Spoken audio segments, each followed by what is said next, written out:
Hello, hello, hello. I welcome you all to our 16th Sympotein. And the word Sympotein is means it's derived from the word symposium, which means to drink together. This event is meant to nuclear discussion among various topics in NCBS. So the Sympotein started in 2008 with the topic about discussing animal behavior, and it continued with interesting topics such as evolution and sex, rhythms in biology, extreme cell biology, and bio-inspired design. In 2012, we missed one Sympotein, but then later on, it was followed by interesting events like conflict and music and brain.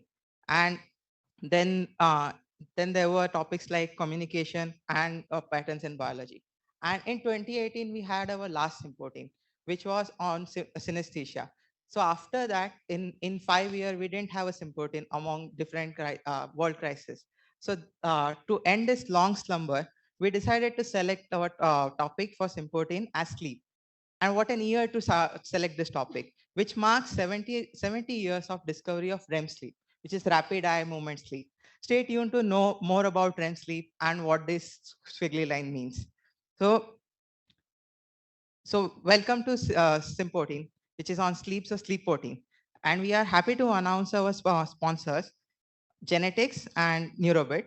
Genetics Biotech Asia have launched a one-stop for all lab needs, now available at stores at BioBar at stock on NCBS campus. Our second sponsor, Neurobit. Neurobit is a healthcare analytic company based out of New York that uses sleep as biomarker. So let's start our Sympotein, which delve around two characters, were two friends. One is Ramesh, who works on sleep behavior and ironically is also sleep deprived. And her friend, who is also a researcher, but is a sleep science skeptic. So let's start and welcome to our sleep party.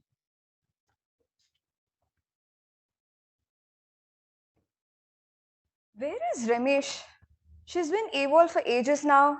Doesn't pick my calls, answer my texts. I wonder what's wrong with her and what she's up to. Should go and barge her in her lab. Figure what's wrong. I'm so concerned. Okay. Hey. Hello? Hi, Rem, bro. Hey. Oh, Okay. hi. My God. Hi. Thank God you came here. Dude, I have been troubled for so long. I have been trying to figure out the logistics of this experiment for what seems like forever. You know how that feels? My God, by the time I end a thought, I seem to have completely forgotten how the thought began. I can't even read papers to help me. Okay. I swear English is not working the same. Okay, Miss Unhinged Raccoon, but what are you up to? Why are you so disoriented? Okay, hey, wait, when was the last time you left this place, huh? Is that a rhetorical question? I mean, it depends on, what day it is today. Okay, I think something is wrong here and we need to divert your attention from whatever those are. Listen to me, listen to me. This is important. Something is wrong with you, and lucky for you, I have the perfect solution for it. Okay, you have a solution? Right, I am ready to try anything at this point. Do you have a jar of freshly brewed espresso hiding somewhere? Please give me. No, no, no, no. But if you crack this, it's essentially what you need. Okay, Let's do this riddle. Focus. I'm You need to focused. focus to I get this will right. ace this. Yes. Birds do it. Birds. Yes. Bees do it. Mm-hmm. Even educated fleas do it. Birds, bees, fleas. Oh, do you mean I should hurl myself against a clear glass window? That might work. No, no, no. We need a less destructive solution currently. Hint number 2. Mm-hmm. It's something you're working on. It's your whole damn work. My work. My work. I need my work. Brains. I need more brains. Can I get that somewhere? Is that possible? I can't do this. It's sleep. They all sleep. You should be getting some and not just, worrying about how to understand it. First of all, I do not need sleep. I need answers right now. Second of all, what is even your problem with sleep research? Don't get me started. Problems, there are like 100 and problems with sleep, son. But just to scratch the top of it, it's a behavior that's not even completely characterized. Well, this. It is characterized, it is conserved to a great extent, it has measurable parameters, we have studied it extensively. And I don't think that's all. Let me convince you that there's so much more to sleep than you think about it. Wanna give it a shot? No, no, no, no. This is your work and it'll help you. Okay, let me bribe you. Let me bribe you with something. Okay, bribe sounds good. A month of free coffee. You sponsor my coffee for a month. Not the machine one. Of course, the machine one. What are you even talking about? Come on, let's go. Come on.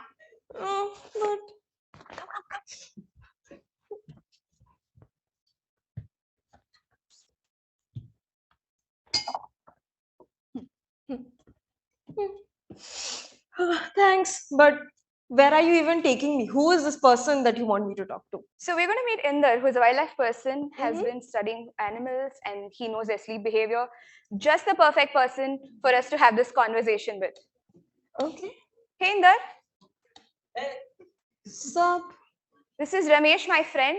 She thinks we know everything about sleep, works on rodents. So let's get started.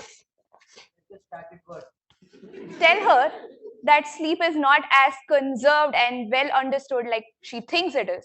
Hey, don't get me at that. You keep on constantly attacking my work. Sleep is characterized. It has measurable parameters. Wait.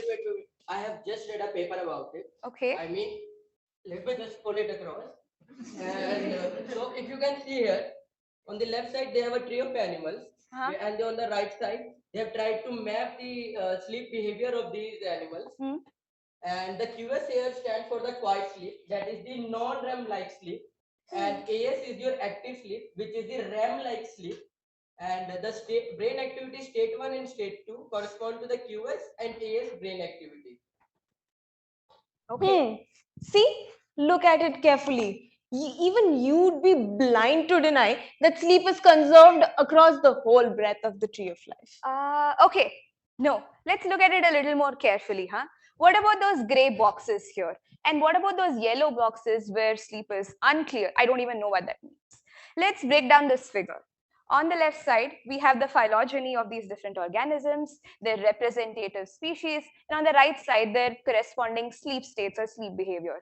We don't even know if your beloved REM and non-REM is uniform across all these boxes in these animals. They've had to retort to calling it quiet sleep, active sleep, and unclear state to simplify this classification.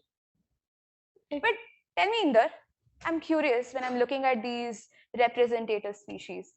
I think it's not good to call these species as a representative. I mean, like rodent representing whole of the mammalian clade sleep, like it's very unclear. I mean. Okay. And also, like sleep behavior, what I know about it is very much variable. Okay. Yes. In fact, in mammals at least, for example, if you just look at this, so in the primate clade, the owl monkey and the human, the owl monkey is having almost double or like more than double the sleep as compared to a human. Whereas the fish, it is having almost similar as a human. So like, would we call this fish as the representative of humans or mammals? I don't think so. Yeah. Hey, I'd never laid claims to that. Okay, but all of these variations, I mean, this start to put a question in my mind.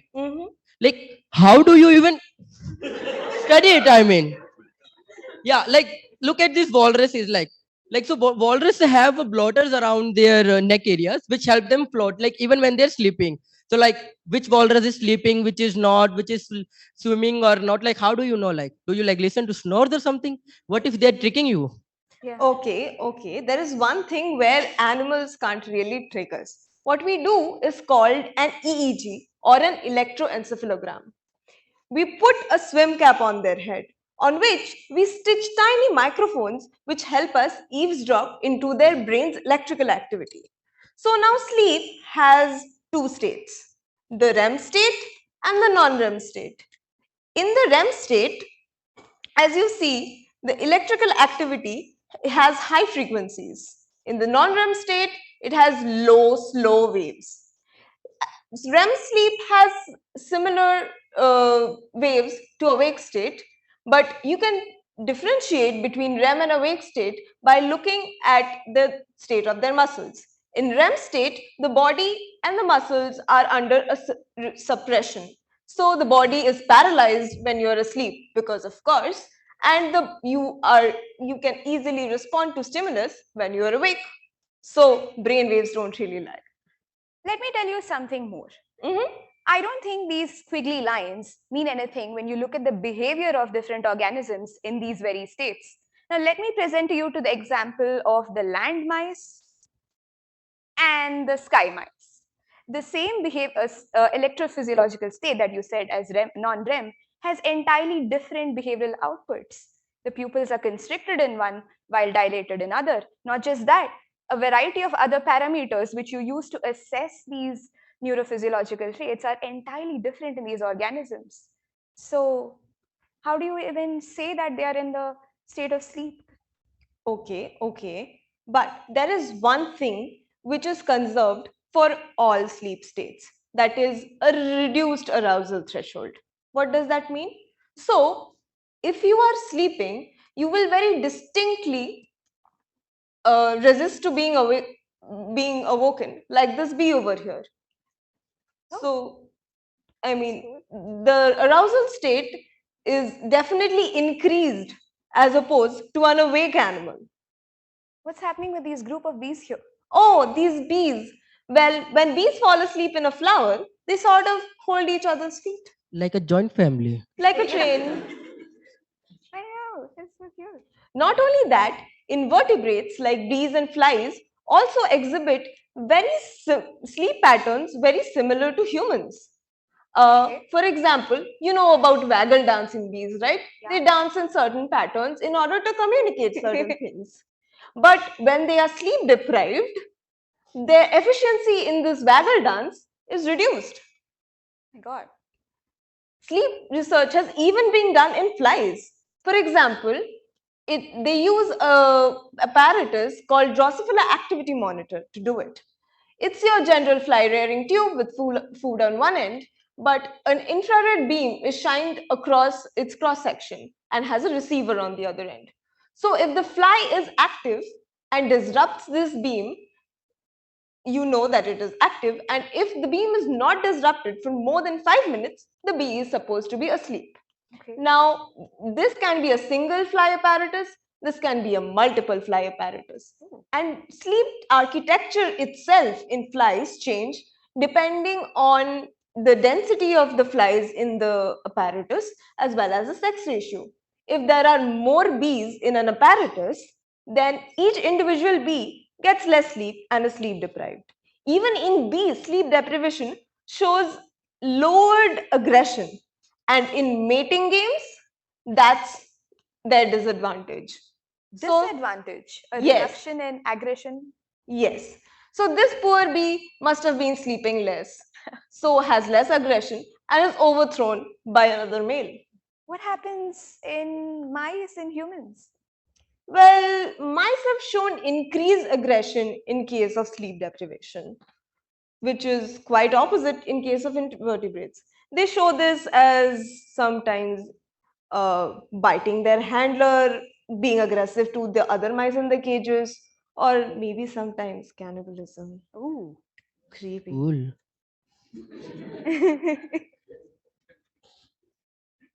Okay, sure.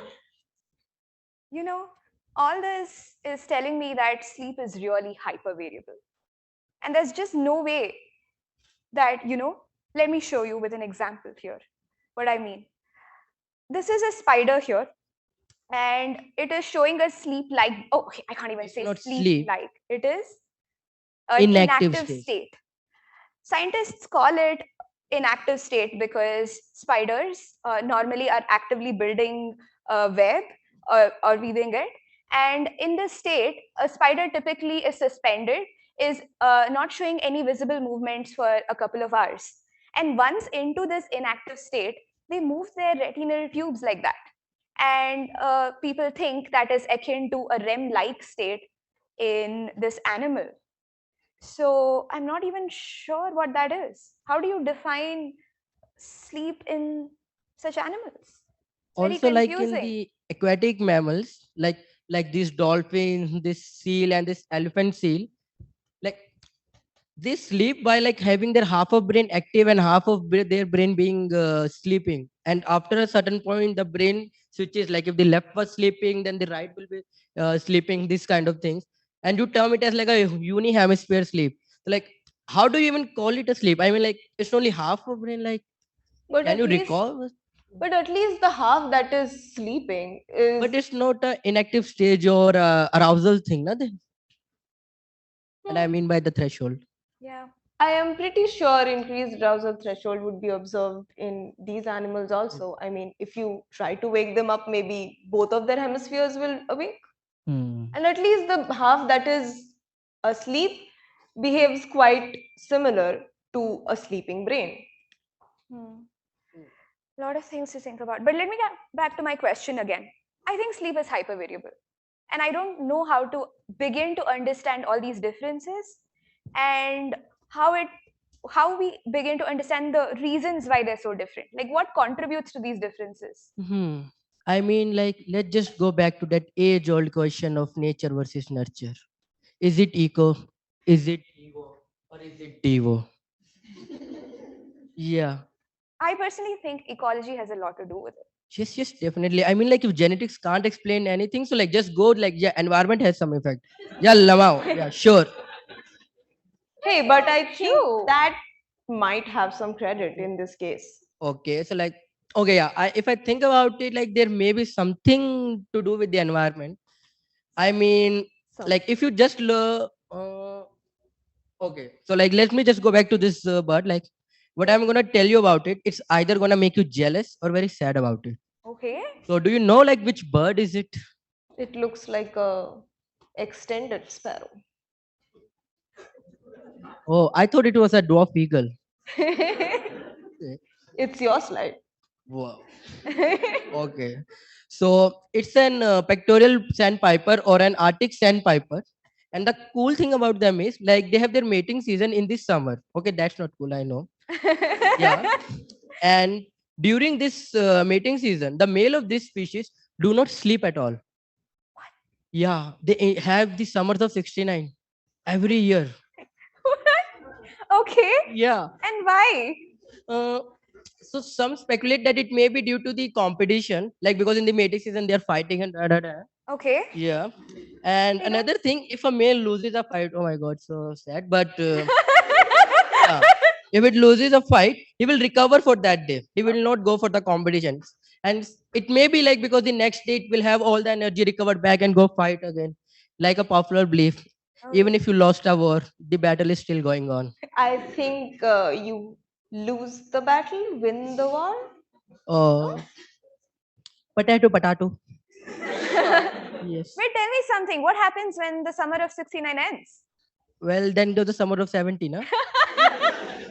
Do they come back? Do they fall Yeah. asleep again? So after the mating season, their sleeping behavior is going back to their normal rhythmic one. And such behavior is not seen in the females. No, no, not in the female because males are the one fighting now. I see. What about the children? Do the They have the children similar like the males? normal rhythmic sleep pattern. Ah, cool. Yeah. This is so amazing. Over an entire season, you forego sleep. Yes. Cool. And also for all of this strange behavior, we don't have to go all the way to the Arctic to Okay. observe this. Even in our beloved India, we have these things. Okay. Let me introduce you the blind dolphin, which are found in the Ganga River. So the interesting thing about them is that they sleep for 7 hours a day. Why is that interesting? I sleep for 7 hours. Yeah. Yeah, but she doesn't know. But okay, so so the thing How do you is, know about it? the sleep bout is around 45 seconds. So that means that in a day they sleep around at least 500 times a day. So that the overall sleep in a day is 7 hours. But it's like you swim, 45-second wait, sleep, 45-second sleep, wait. Think about it. Doing pipetting and all stuff like would be so easy. I know. Maybe we should have inflowing. Yeah, but why do they do this? What is so different The about? common hypothesis in the field goes like the environment of Ganga is a high flow rate river with the debris and the muddy water. So the dolphins may not be able to stay still or flow at very slow speed at a one point to sleep. So they may have adapted their sleep to this kind of environment. Oh, Hmm. Hmm. Even I want this kind of adaptation. Is there any actual research behind this hypothesis? Okay, for those, let's pack our bag and let's go to Mexico. hey, okay. They're in Mexico. Yeah, it's Mexico, I think. Okay. So the thing in Mexico is that so in the it has been observed that the cave animals, they have very low sleep duration as compared to their surface counterparts. And is it convergence due to the cave environment, or is it something that is a randomly observed kind? To see this, so the scientists have studied these Mexican cave fishes, and the reason for selecting those was like we were pretty much sure about their ancestry. So these are all subspecies of same species, and the ancestor of these was more similar to the surface variant of today's time. So what they have seen is that the surface variant of today's time, it sleep for around 800 minutes a day, and it's a rhythmic thing, like it's a light and train thing, like every 24 hours. Whereas the cave variants, they sleep for at most 200 minutes a day. Also, their behavior has become like me. Like it is not light and trade, but food and trade. Oh, Yeah. By that I mean like whenever I have a full stomach, I want to sleep. They also want to sleep. that's Yeah. cool. So basically, they go into the cave environment, Yes. maybe to, get protected by from some predators, and then they have to adapt to the cave environment Yes. because they don't get to the same resources Maybe. and they lose their sleep. Unfortunately, yes. What if we make our labs like caves? Dark You room. don't want. No, but the whole shebang, like the cave and the no light and the Oh. loss of entrainment and the loss of sleep. Loss of a part of your brain also. They've had to lose a Yeah, part of because it eyes just are also lost, na, and brain part Not lost. to ideal. conserve energy. Not We don't ideal. want that. Hmm. You got to think here. Hmm. Yes, but you know one thing, like let's just deviate from this thing a little bit. I mean, all of this talk of food and train food, chole bhature, charge and naan and everything. No, okay, okay, I'm going a little bit. I mean, like, does food also have some effect on the sleep? I mean, yeah, heavy food make me sleepy, and I think majority of the people here. But like this diet, I mean, like like herbivores, they have very less sleep duration. They have very short burst and everything. Whereas the carnivores, like cats, big cats, they sleep for 16 to 20 hours. I mean, those who have cats may know it. Hey, So, my Yeah. like, tiny cat also sleeps yeah, 20. I know. See? So, like, does the diet also affect the sleep pattern? You know, What? for special times like these, I have a Oh. folder in my Zotero. And I'm going to open this right now to pull out this data. So here, what researchers have done is they've taken a bunch of mammals and they have correlated their weight and the hours of sleep they get per day. And after they've done that, they've just classified them into carnivores, which you see as the red line there. One thing, is this red color due to the dripping meat blood? Maybe. Okay. Dude, Uh, this guy has an active imagination. is omnivores in the blue line and herbivores in the green line. When it comes to carnivores, you don't see any correlation between how much they weigh and hours of sleep they get. When it comes to omnivores, and especially in herbivores, you see a negative correlation between how much the animal weighs and the hours of sleep it gets. Heavyweight light sleep. Yeah, and there are multiple reasons for why this could be. And one of the reasons is because of predation.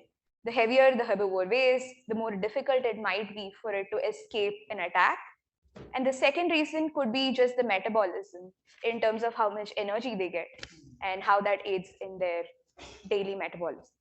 Okay, but one point to the Meghna side, I mean, like all of these things, the cave, Ganga, sand, diet, these are like result of evolution and adaptation of like, I don't know, like how many years of ago. Do we have anything like where the sleep changes in for a very short time period, like due to something, I don't like, you tell me. Yeah, there are examples indeed. And I'll talk to you about predatory stress by staying on message here. Mm. So let me break down this experiment to you. What people tried to understand was What happens to sleep states, REM and non-REM, if you expose mice to predatory stress in form of olfactory stress from fox urine when they are asleep? Now, mice exhibit defensive behavior when they are exposed to such olfactory stress. And researchers noticed that when the animal is in the REM state, they are able to show this behavior, immediately are alert, and are able to show such behaviors. When they're in the non-REM state, they do not show such defensive behavior. The second observation that they make, which is interesting for us here, is that if you express the stress for a longer periods of time, even the architecture of their sleep changes. The animals prefer to have more and more of REM states so that they are aware of the stressor out there and they are prepared to escape from it. So sleep behavior here changes over a matter of months. Oh, but so that means Jerry also has more REM sleep. I think so. Okay. That poor guy is really stressed. Okay. But can we go back to that carnivore thing? I mean, like, I have some questions there. Yeah. So, I mean that, okay. So this red box, I think, is the human thing, na? Yeah. So the here somewhere will be the baby. So babies weigh less than human adults. I mean, I've hold a baby, so I know how much a baby would be and how much an adult would be. Okay. So and babies sleep more also. They do. Yeah. Oh, so does this thing explain why babies sleep more? I don't know. Let's ask our expert here. Ah, Really, this is the guy you wanted me to talk I to. mean, are you saying one babies can't don't know sleep more? everything. Just like how decrease in the total number of pirates in the world is not directly causing the global warming to go up, babies sleeping more has nothing to do with them weighing less. Oh, Babies do sleep more than an adult human, but it's not only that which is different from the sleep architecture of an adult human. A baby from around the perinatal stage, that is from when it is fully formed in the womb to about 6 months of age, has mostly REM sleep, and its REM sleep increases from 50% to about 30% till its 6 month, and then further increases as and non-REM further increases as it grows into an adult. The proportion changes from its childhood to its adulthood. hmm. Now, REM state also is associated with brain development, so much so that in neonatal rodents, blocking REM alters the brain development. REM is very important. I think you need some. Yeah. Okay. So all of these things, I mean, all of our talk, like everything here, is suggesting one thing. I mean, they don't look there. I mean, here, Okay. the sleep is plastic. Yeah. It appears. Yeah. But wait a minute. But it can also degrade, like in the cave fishes example. So it's a bioplastic. I've I'm had sorry enough about for Wait, it's a today. good joke. No, but It was a good joke. I mean, I'm like it was sorry. good joke. It was a No, good joke. It's But I'm sorry. No, about sir. don't show me your back. Why? No, we are going to go here. Huh, chalo, let's. Well, yeah. Can I join you I think also? we're done. No. Sleep is Anyway, plastic. I'll see you On later. message. You need REM. Bye. Yes. Like, Yes. So, what did you think about this talk? Huh? I thought that sleep is conserved across all animals. What? That the part of the brain which sleeps still sleeps like a human.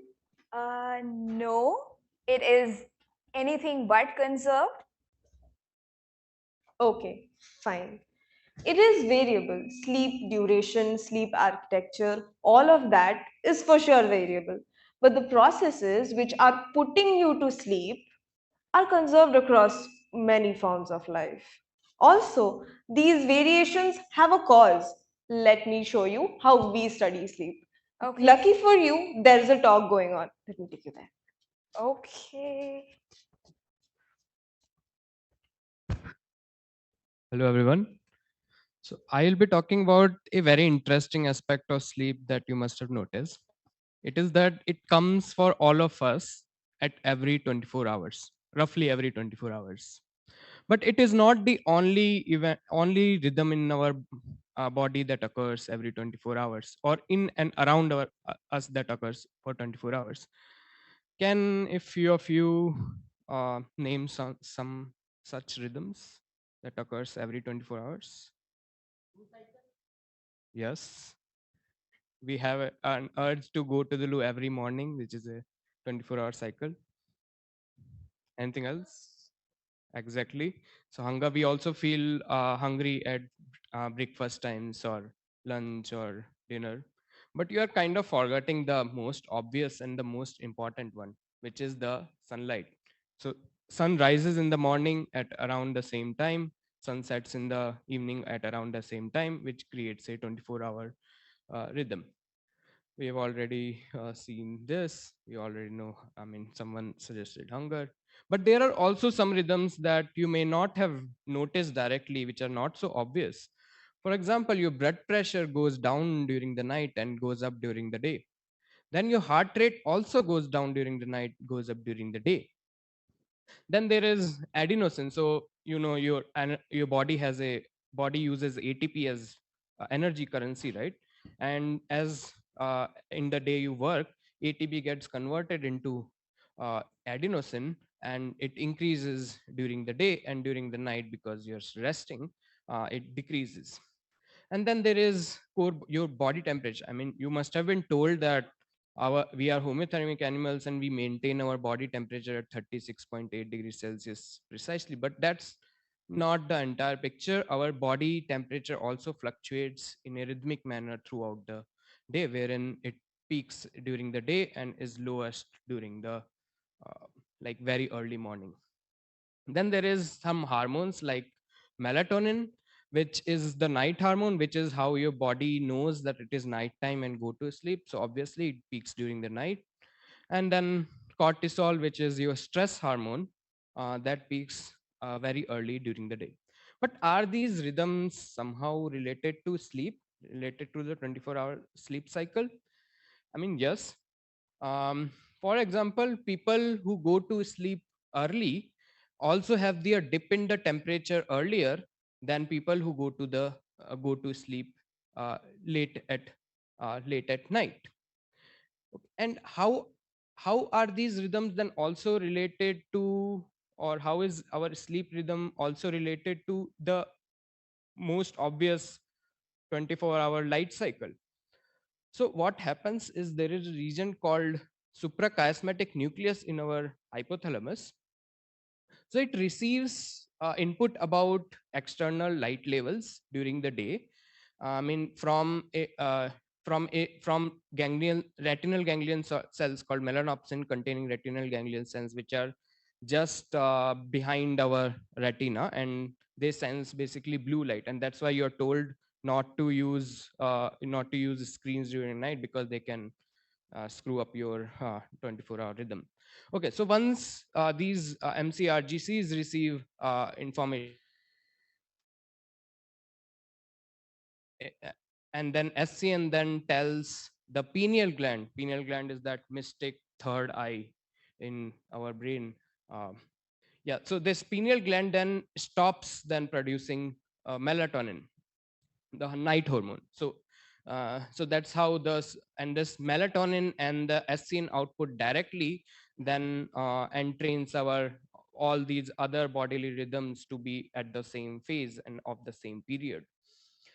Okay, and yeah, and even if you change this light rhythm from 24 hours to, say, you want to say work on Mars, where the where the day length is 24.6, 24.5. So even if you have a 24.6 hour artificial light cycle, you will see that people can get entry into that light cycle and go to sleep at these 24.65 hour cycles. Okay, but I have a question for you all. What will happen if you actually remove all these external rhythms from your environment? Like if you remove, say, alarm clocks, or if you remove the sunlight, and you just are living in a cave.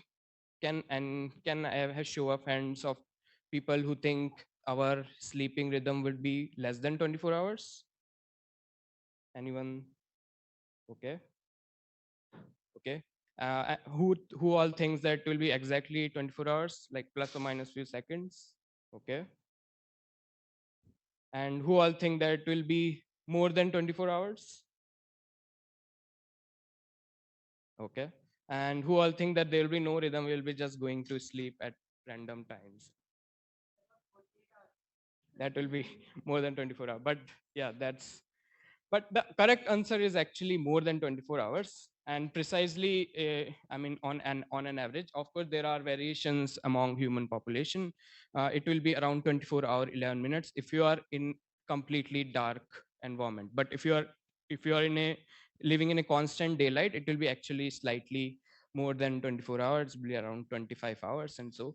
And because it is slightly more than 24 hours, we will go to sleep without these external cues. We will go to sleep later during the day, during the night, every day, and will I mean there will be a phase shift. And this is kind of a problem for people who cannot receive external light cues. Like, I mean, more than 50% of blind people have this problem, um, that their internal clock keeps on shifting, but they have to get up in the morning at exactly same time, and they then have sleeping problems.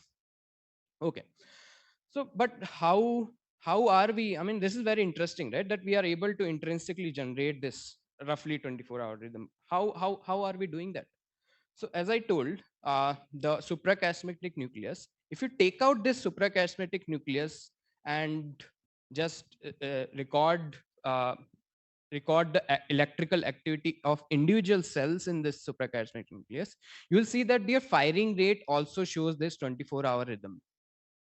What is more interesting is that if you block this firing using uh, toxins like TTX, and then if you wash them off, they will again this 24-hour cycle will again re-emerge, and which will be in phase with the uh, previous cycle. I mean, 24-hour cycle. So this indicates that there is something going on even within the individual neuron that is giving us then an ability to have a 24-hour sleeping rhythm and other rhythms. So the clue to that comes if you record the levels of certain proteins and mRNAs. For example, period 1 and BMAL1. Period 1 mRNA levels will be highest during the day and lowest during the night. BMAL1 is in complete opposite antiphase. But what exactly are these BMAL1 and PERB? They form something called the core molecular clock of a clock. Uh, they form something called the core molecular clock. So BMAL1 and clock, they dimerizes, and as they dimerize, they drive the expression of two proteins called PER and CRY. As the PER and CRY levels increase, they in turn inhibit the dimerization of BMAL1 and clock, and thus there is nothing to drive PER and CRY, and their levels start to go down, and then this cycle uh, continues in around 24 hours rhythm. And this is actually a very conserved mechanism which is present in almost all organisms on earth and almost all the cells in our body. Actually 2017 Nobel Prize was also given to for these internal clocks. And this 24-hour rhythm is also very robust to external perturbations like temperature and so on. Okay, so let's summarize. uh, we can actually summarize and basically conceptualize and categorize all the rhythms that we saw into two categories. One is your circadian rhythm drive, which is independent of when you slept, but depends on the external light, uh, which goes up and down, and gives a signal to your body to be awake.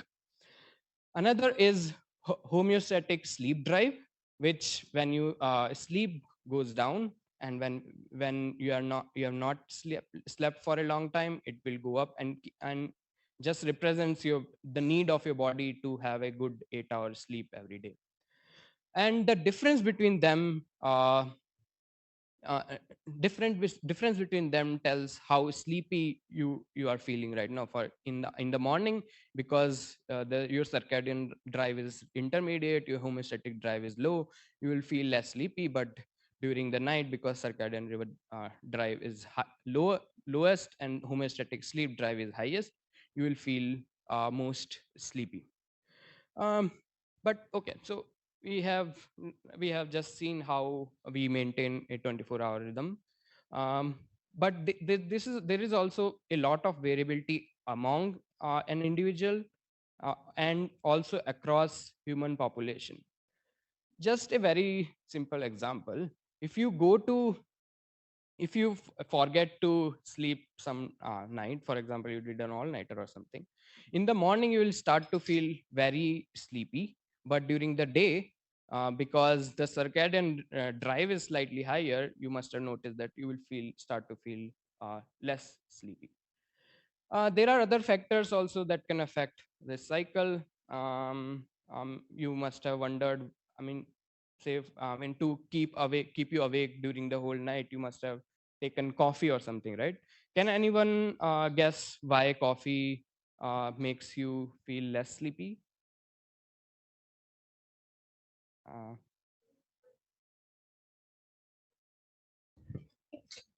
okay, that's that's one hypothesis that we can test later. But um, the actual reason is that the active ingredient of coffee is caffeine, which is similar in structure to the adenosine, the ATP to and the energy currency thing that we talked about previously. So caffeine acts as a inhibitory blocker of the adenosine receptor, and when caffeine is present in high amount, it prevents adenosine to bind and carry on with its function, and that's why you feel less sleepy. Okay. Hi. Yes. So, if the structure is so similar to adenosine of caffeine, that is, why can't it do the same job if it can occupy the same receptor? Yeah, I'm not fully sure, but because there are some differences in there are some differences in the structure, that's why it's not able to fully tell the second messengers that are there in the signaling pathway. Any other questions up until now? Okay. So there are also other other drug or food habits that can lead to variations sleep. You must feel sleepy after a good afternoon uh, uh, lunch, right? Yes, if you had chole bhature or you had pav bhaji today at Roy's, can anyone guess why it makes you feel sleepy? It tastes good, but why would you fall asleep after that?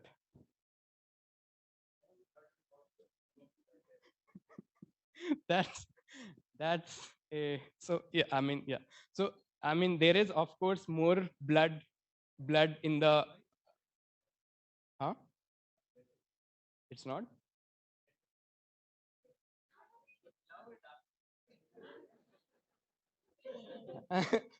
For some people, they cannot attend AWS because of this. And huh? Yeah, and for some people, it's a relaxing time. Yeah, yeah, but this is correct that there is more blood that flows into the stomach, but actually, our blood flow to the brain is very well regulated. It doesn't actually um go down. So that is not true. There are other hypotheses in the field. It's not very well studied, and there is no concrete evidence for these hypotheses. But there is a hormone called orexin, which goes up when we are feeling hungry and allows us to forage or attack your fridge. Um when this orexin hormone, after an afternoon nap, the reason for the orexin hormone to be produced is, I mean, fulfilled, and it goes down, and the wake drive is reduced, and you will start to feel sleepy. Another reason is that if in your food there is tryptophan amino acid. Tryptophan is a precursor of melatonin, the night hormone, and when the tryptophan increases, melatonin also increases and makes you feel sleepy. Carbohydrate, on the other hand, assists in the transport of tryptophan into the brain, and that's why it also increases the melatonin levels, and that's why you will feel sleepy. So, depending on how much tryptophan there is in chole bhature is actually the perfect recipe for sleep. Yeah, yeah, you can.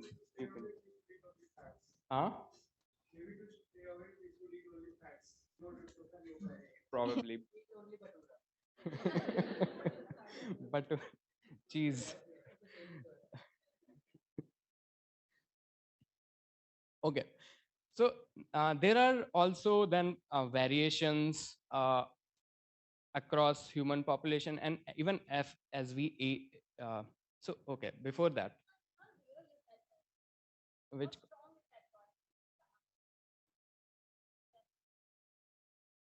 food and nap correlate? Yeah, that is good. Even in I so I don't have any references for humans, but in mice it is seen that once they eat their food, their orexin levels goes down, and they have sleep bouts slightly. Yeah, okay. And then there are variations in sleep that occurs if you are uh, sleeping at different places. Like if you go to a hotel and you are sleeping there, and you must have noticed that you're not able to sleep properly. So that is because one half of your brain is completely asleep. So here in this case, right half of the brain is completely asleep, and the left half of your brain is not completely asleep and looking for predators around you. Yes, exactly. The other unihemispheric sleep thing that you might have eavesdropped earlier, uh, uh, that is very similar to that. And this is just a control in a familiar environment where both the hemispheres are sleeping. And if you are sleeping in a like very far off places, for example, you go to travel from here to say America. Now again, because so you must have heard of jet lag, right? So now because you traveled from here at I mean you reached there at 6 o'clock, but 6 o'clock as IST, but at that 6 p.m. IST, but in their time it will be 6 a.m. IST. So there will be a mismatch between your internal clock, which is uh, Indian time, and the external light cycle going on at US, and that's why you feel uh, this jet lag. Okay, let's talk about uh, uh, the variations across sleep. So people I mean, scientists have seen that uh, the mid time to sleep, mid time to sleep also varies across ages and across gender. At the very early, as in when you're a toddler, you're going to sleep earlier, and the mid time is also earlier. But as you become a teenager, uh, your sleeping time shifts to slightly later in the night, and that's why the teenagers have problems sleeping during the night, and sleeping early during the night and getting up early during the morning to go to school. And but then the trend kind of reverses, and old people have like your grandma and grandpa have go to sleep very very early during the night. And this is because so follow the blue line here, which represents the melatonin concentration. So this is because the melatonin concentration itself begins to show I mean shifts as you age. In the toddler it begins to rise earlier, in the and as you become a teenager, melatonin levels also begin to rise slightly later, but then kind of shifts. But it is not just the timing. Even old people, as, as you grow old, the cells in your body are kind of neurons in your body are kind of dying, and that's and even the melatonin producing one, and you'll see that the melatonin levels are also low at very high ages at high ages, and that's why they are sleeping very less. But that's not to say that they don't need less sleep. They still need it, but they are not able to get that amount of sleep. Yeah. Can we distinguish between whether the receptors don't work, the receptors are expressed less, or it is entirely because the production is lower? Yeah, I'm not sure if this is also accompanied by reduced melatonin receptors also in the various regions of the brain. That I'm not sure. Okay. But I mean, yeah, not regarding that, but I if mean, more simply put, can this whole situation be reversed by supplements? so if you, Entirely. yeah, so if you have if you give if you take melatonin pills at the particular time of the night, and then you are able to get out of this problem, and you're and the I mean old people are able to sleep properly for the whole 8 hour duration. Okay. All right. And okay, then and then there are more studies that are coming up that are showing different families with different needs in requirements for sleep time. So you must recognize per2, the whole molecular clock we talk about. A mutation there increases your sleep time by around 10 minutes, the families that have this mutation. And there is another mutation in the orexin signaling pathway that we talked about earlier. Even there, a mutation has been found that actually decreases your sleep time to only 6 hours instead of 7.5 and 8 in a typical uh, human. All right. Any questions? Uh, yeah. Yeah.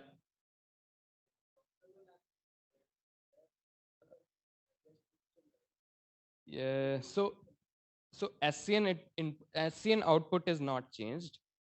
Melatonin. So in people who go to in night owls and morning in humans, that it is shown that the melatonin production peaks starts 2 hours before we go to sleep.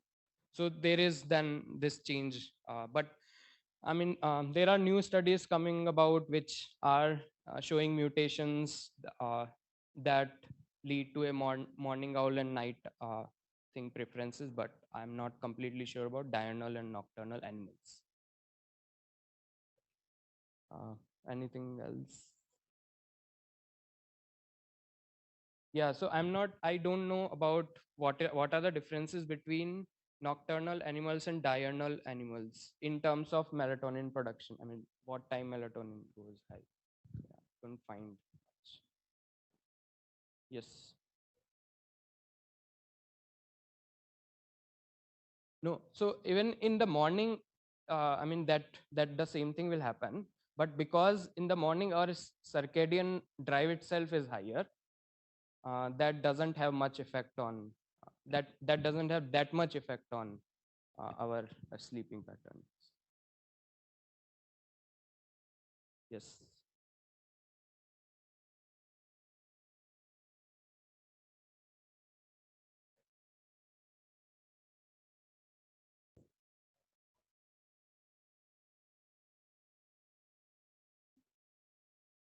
Yeah. No, it is a problem. It it increases the duration as well as it and trains your body cycle.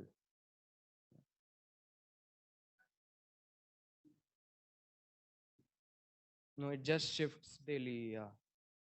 but you can actually counteract that by if you are if you but it gets counteracted by if you say you exercise, right? So exercise also, I mean, kind of increases your body temperature slightly, and that also entrains all these per clock cycle. So it can get counteracted by those other mechanisms that are sure. You can actually if you work out, then you can actually shift your I mean, from you can also become a morning person uh, if you are a night owl, if social pressure like that.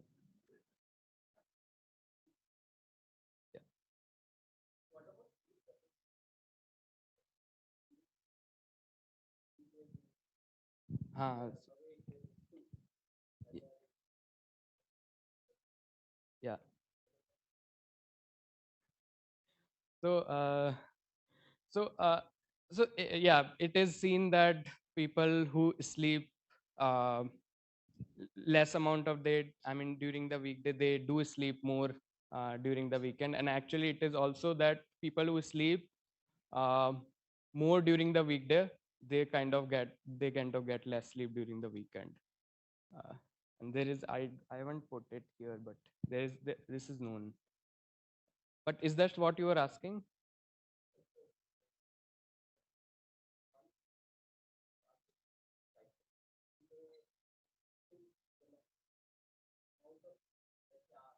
Huh.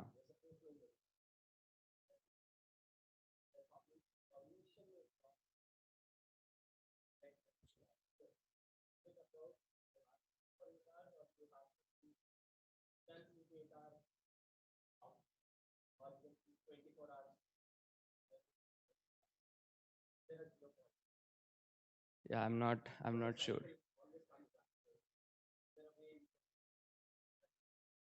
Yeah, I'm not sure. So but the people who did the current world record for not sleeping is around 18 days.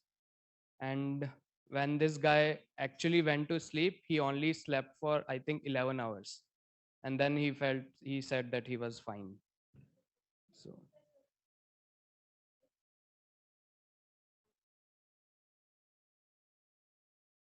okay. Okay. Yeah. Okay. So yeah.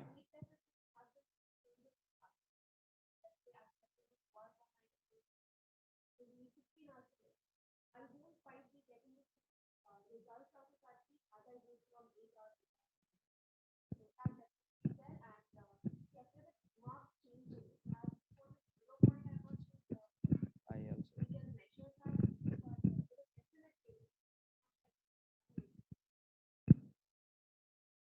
Yeah. Okay. Okay. So now let's talk slightly. I mean, very briefly about. So we have seen these 24-hour rhythms, and say you decided to fall asleep now. What happens when you fall asleep? So you must have again heard about REM and non-REM. If you are using like these watches like me, you will see that in the morning you'll get a report of how much REM you had, how much non-REM you had. So let me just explain that. So when you fall asleep, you go from awake state to the shallow part of the sleep, which is the first stage of non-REM sleep. Then you get into deeper part of the sleep. N3 is then the deepest part of the sleep, and then you shift to the REM. And this 1.5 hour cycle continues for five uh, I mean cycles for a total duration of around 7.5 hours.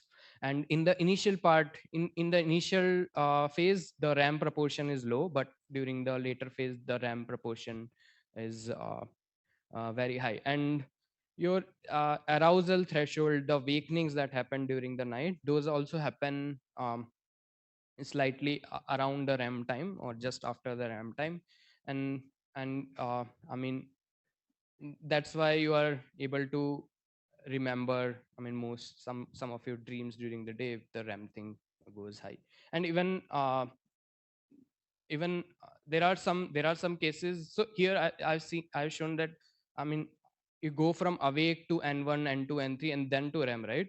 But there are cases where um, you go directly into REM, and like in narcolepsy, where your orexin producing neurons are dying. In that case, you go directly into REM, and which has problem because, I mean, even during the day, you will just suddenly fall asleep. You will have sleep, muscle paralysis, and so on.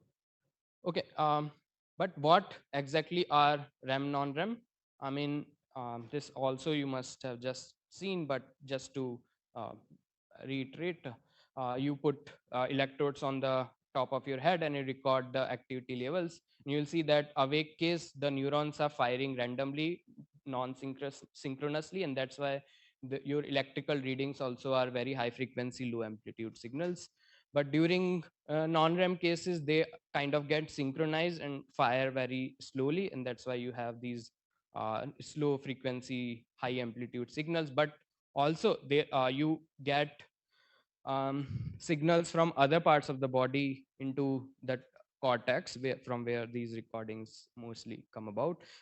Yeah, so for example, hippocampus to cortex, that produces these high frequency signal rising on top of these slow frequency signals. And then again, during REM, the neurons start to fire randomly, and that's why you'll see these slow amplitude, high frequency signals. But there are also other ways to quantify this. EMG, where you put electrodes and try to find what is the tone, how much relaxed your muscle is. Um, in awake case, in there you, because you're moving the muscle is slightly it's not relaxed. In non-REM, it becomes slightly relaxed, but in REM, so it becomes, your muscle becomes totally paralyzed, and that creates a problem for some people, where the throat muscle also becomes too paralyzed, and they kind of relaxes and blocks your pathway, and uh, and then air going through uh, produce this snoring sound, and you also get, because you get less oxygen, it also creates sleeping and uh, breathing problems. Okay, so I will conclude here by just showing that there are a lot of rhythms in the brain that give rise to sleep. Hey, so what did you think about the talk? Are you finally like convinced about the legitness of our field, that we are doing cool stuff? I mean, there's so much variation between the way humans sleep itself. It changes with today, tomorrow, whether I'm here, there, whether I have AWS next week or not. I mean, so much variability again. But part But of it, now you know what causes the variability, what causes you to go to sleep, the fact that you're eating too much is making you too sleepy. the fact that you're drinking so much of coffee also is making you less sleepy. Yeah, that's the point. Okay. You know what? I'm gonna give up because I can't convince you. And I can't babysit you all day, taking you from one place to another and listening to you blabber all day. You know what? I have too much work. I'm gonna go. Okay. Bye. Bye. Self-centered as usual. Ma'am, we Oh, have okay. a perfect Intern, product. We can't just place follow up orders. and do you have a minute? We have a new product launch on the campus. Okay. It's not about being experimental person or computational. I think we all need it. Okay. Let me ask you a very simple question. Do you feel damaged? Yes, this woman who has just abandoned me and my work has left me emotionally and mentally damaged. My brain is absolutely broken. I think that might be due to the DNA damage in your neurons. Okay. Have you ever thought how it happens? Guess what? We have just the product for you. It might not what you want, but exactly what you need. What? Introducing our new product, iSleep. And let me walk you through the product details. So this is your this is you who is hard at work, and these are your neurons who are even harder at work. And this is of course the DNA we all know present in the neurons, and they accumulate damage throughout the day. But if you take our product and sleep, you can repair this damage. So what happens is the damage in the DNA is marked by these modifications on histones, and then the PAR1, which is a DNA damage repair initiator protein, looks for these modification and put a red flag on it. And to identify those red flags which you could not maybe in your ex, you should take our product and sleep. So what happens is during sleep, the chromatin becomes more accessible for the DNA repair machinery to work. Also, the transcription levels of the DNA damage repair proteins like RAD52 increases, and it calls it friends and to the work site, and they all repair the DNA damage.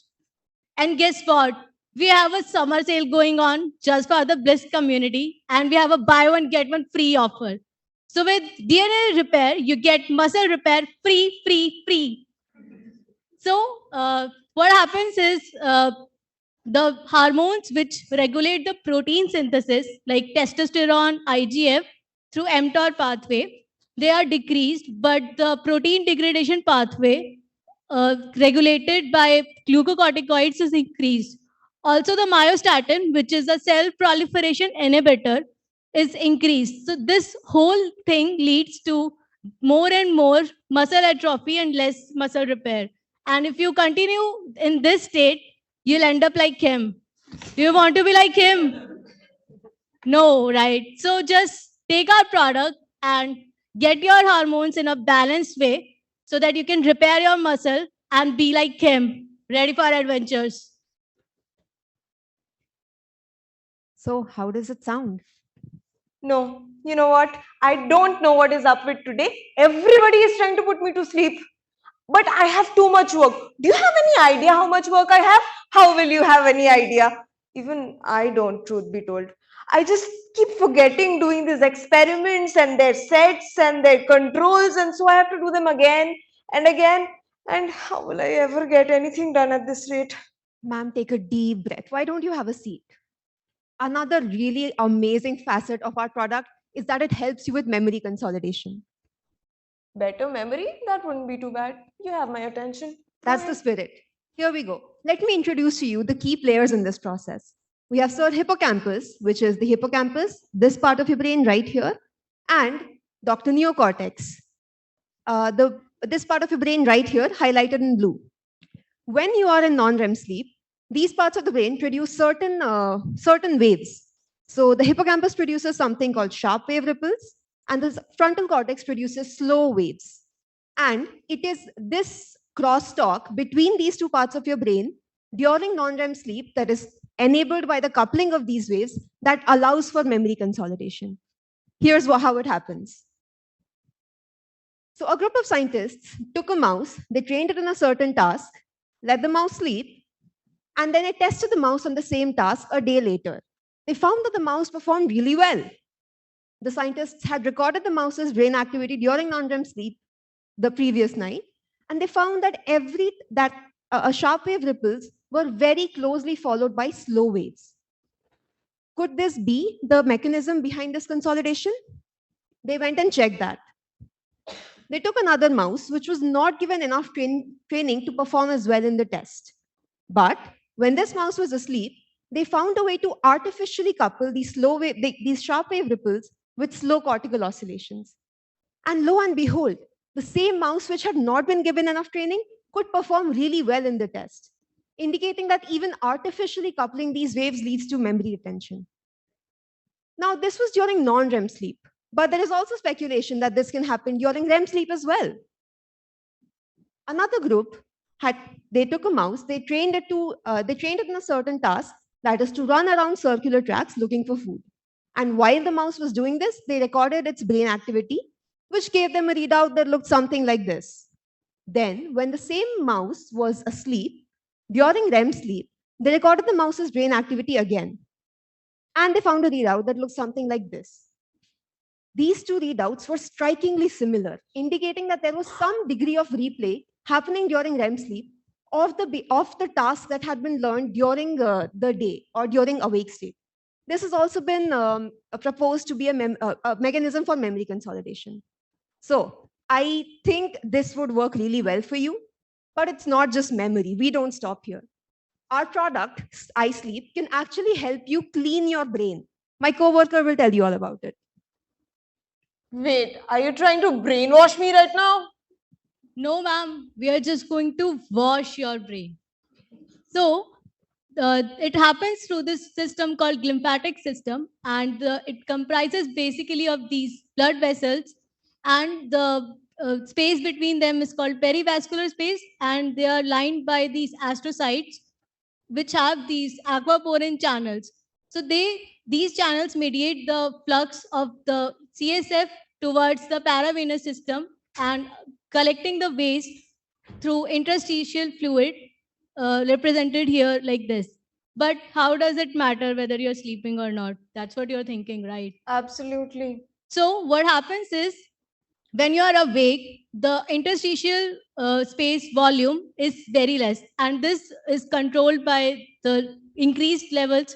Like one of the players is increased levels of norepinephrine, so it creates a resistance to that flux. But when you're sleeping, the norepinephrine levels are decreased, and the volume of interstitial space increase, so which leads to more and more cleaning. So you'll clean up your brain really well. Okay.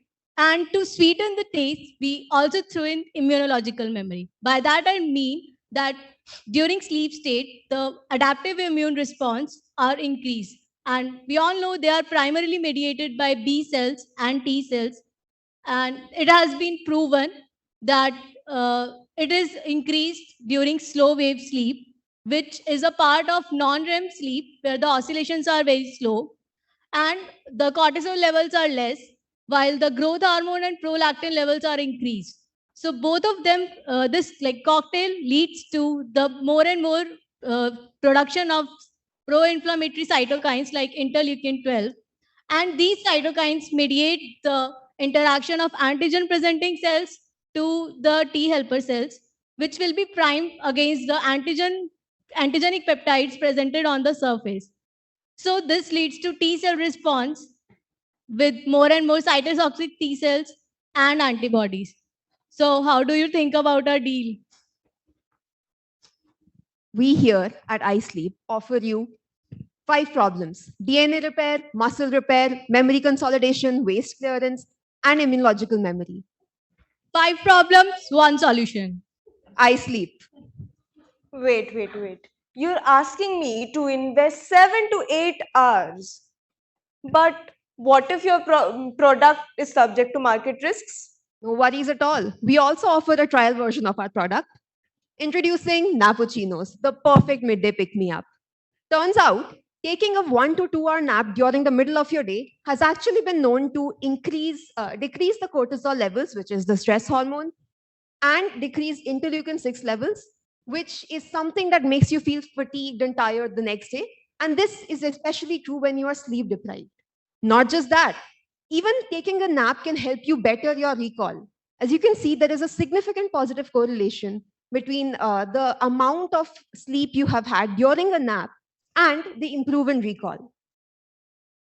That right there, that's not little kid sleeping, that could be you. So buy our trial license today. In fact, I'll throw in a really good discount to sweeten the deal. We are now offering the iSleep trials, Nappuccinos, at 70% off. Ma'am, I highly suggest you get in on the deal right now. Okay, I can spare about 1 hour a day. Yeah, please have it.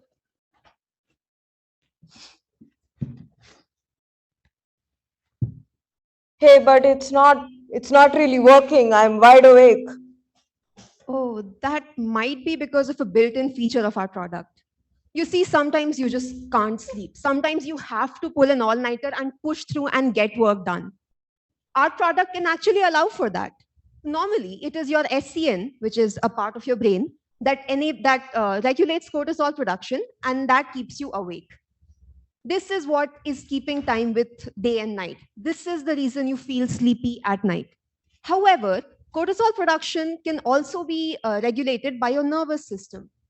So if there is a stressor around you, if there is something you cannot sleep around, then this part overrides this part and needs to increase cortisol production that helps you be alert and awake and responsive to the stressor.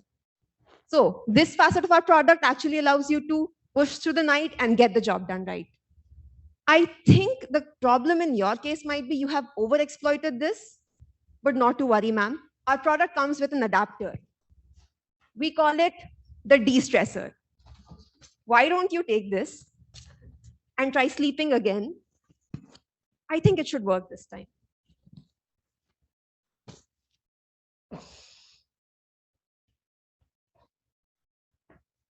Oh, but ma'am, sorry, hi. Just a minute before I forget. We have a new version of our product coming up. Introducing iSleep 3.0. Now, sleep with dreams. Galen and Aristotle. Yeah, they had a lot of opinions about everything.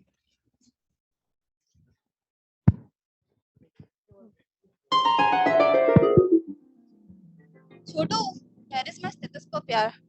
Oh, it's here. What? What dog? Oh my god. Okay. Next patient, please. Come in. I can hear you. I can see that. Okay. Can you sit down, please? Oh, I remember operating you on last week, right? Yes. Okay. Let me see how your stitches are holding up. Hmm. So, how was your sleep and appetite lately? Sleep. Yeah, sleep has been good. Okay. Nice. Okay. And what about your dreams? Did you have any recurrent dreams or something? Dreams. Hmm. Yeah, I had a dream where I was drowning in blood. Drowning in blood. Yes. Okay. Chotu. Get up fast. Okay. He just needs some bloodletting. And he'll be fine. Good. Oh my god. Okay. I think you need a chair also. Okay. Chotu, you are not good at work. Sorry, doctor, I don't get paid. Okay, can we have the next patient? Oh, come in. Oh my god. Okay, you should you have to clean that, Chotu. You will not be paid either way. Okay. You could do that outside the clinic, but anyway, I can see something is wrong. What happened? I have a severe stomach ache Okay. and I'm too tired to do anything. What did you dream last night about? I dreamt of fire. Very bizarre. Ayo. I think he has yellow bile reflux. Oh my god. Okay, I can see your vomit is cranberry chloroplasty. Okay. You be here. Chotu. Can you give 2 doses of yellow bile reflux for the patient? You'll be fine, lady. Do not puke again, please. Yeah. Okay. And, oh my god. Okay. Doctor, Okay. doctor, I can't move my hand. Can you clean up that mess? Okay. Yeah, I think you can. I think you can move your legs, right? Can you just please sit there? Okay. Cool. Yeah. What's wrong? I can't move my hand. It started with just a tingling in my fingers, and now Okay. my entire hand is paralyzed, and I can't do pottery anymore, which means I lose my job, and I have a family of 4 to feed. Okay, I have a family of 6. That doesn't Yeah, matter. I know. But Not either your way, family. okay. Wait. Did you dream of being stoned? I mean, not you, but your hand being stoned or something? N- Come on, think hard, man. No, I've not had any dreams about stone. What did you dream about then? I dreamt about snow, and there was a snowstorm, and I guess that were hailstones. Okay. I see what the problem is, and I just got the solution. You just have a common cold. Don't worry, your hand No, is no, fine. my throat is fine. I'm not coughing. Chill, buddy. But you don't understand. It I is my hand that is not. Read Dr. Galen's clinic. I can't read. That's not my problem. Can you please have a seat? Chotu, cough syrup के 2 shots दे दो और निकाल दो, please. Chotu, my hand is paralyzed. I don't have a cold. Patients nowadays. No, Chotu, I don't. अच्छा बच्चे वालों good चलो चलो निकलो यार Transition to the next slide. God, my entire arm is now paralyzed. I can't move it. I can't do anything. Hey, Sigma. Hey, Aristotle, what's up? I was actually searching for you. Oh, is everything okay? I wanted a pot for my office. Well, you'll have to look someplace else. Why? My arm is paralyzed and I can't work anymore. Not because the stupid doctor wanted to diagnose me. Wait. Is that Dr. Galen? Yes. How did you know? It's high time. Come with me. Oh God, this Chotu has not cleaned up this green vomit yet. God, where is he? Galen, Oh my you deep God. shit doctor. Hey. Why are you ruining your patient's life? Hey, old man, what's your language and what's your white hair, huh? What is wrong with you? And who are you? Oh, you were that potter with a family of 10 or something? Oh, Yes. whatever. Okay. And did you, I think you had dreamt of some snowy And that has things. nothing to do with her diagnosis. Oh my God. Have you not read about my theories? Dreams are just continuation of what happens Yeah, during yeah, the yeah. day. I know. Basically, a work of perception, not judgment. Blah, blah, blah, blah. Do you even know how stupid it sounds? Nothing comes without a reason. Oh my God. And this patient. Nobody cares about this dreams business. My arm Shut up! God. And you, Aristotle, you come to my cabin and we'll sort this out. Okay, what is wrong with you, man? God.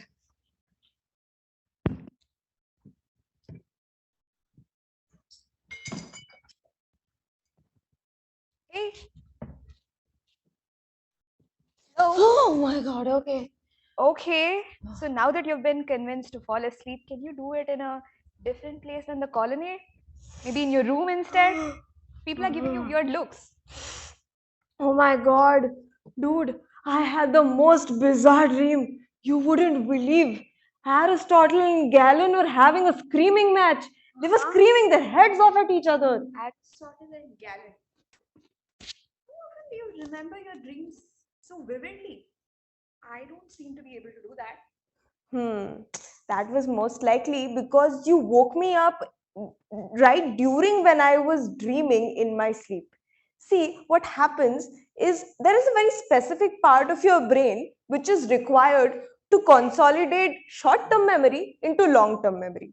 Now, this part of the brain cannot be active when you're asleep. So, in order to consolidate the short term memory of your dream, you will have to wake up. That's so cool. But you know what? Now that I really seriously think about it, Aristotle's opinions were not very far off from what we think about dreams today. Yeah, Aristotle, I've read about his work and he was quite ahead of his time when he said it's not just humans but animals dream too. Animals? If you don't believe me, check this out. So here's she's asleep. She sees a crab and her color starts to change a little bit. Then she turns all dark. Octopuses will do that when they leave the bottom.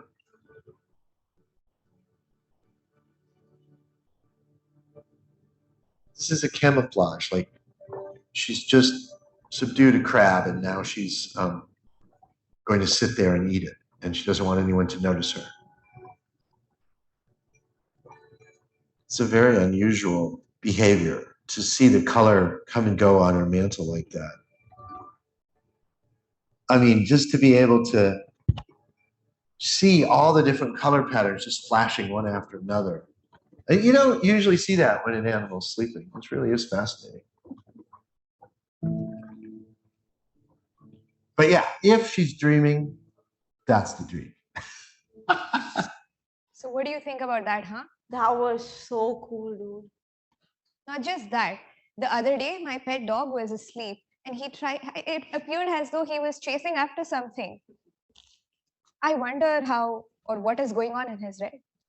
See, so you remember the talk that I took you to? You remember the talk that I took you to? The dude was talking about how when you are asleep, your muscles are paralyzed. There is a suppression on their activity. Yeah. So what most likely happened with your cute dog here, is that muscle suppression was somehow not there. And he was enacting whatever it is that his visual stimulus was giving him in his dreams. This is called loss of muscle atonia. Oh, that is nice. In fact, I have a theory that maybe they go after some sort of a stressor, and which is why they're acting it out. But you know what? It seems like an interesting question to ask.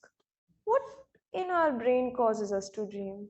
What? And then What are you talking? What? So, Hey. What are you thinking about? Huh, never mind. I'll see you later. Yeah, catch you. Bye. Bye.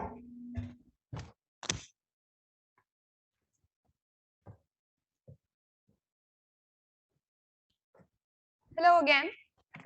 Oh, What have you hi. been up to these days? Oh, dude, you were right. I mean, not about everything, okay? But definitely about the fact that I needed sleep. It did inspire me to go after a new question, and I found some real cool stuff. You wouldn't believe it. Oh, nice. It's good that eye sleep has been helping you. But tell me about your questions and what they revealed to you. Okay, so you remember the last time we were talking about dreams, and I was wondering what is it exactly that causes us to dream in our brain?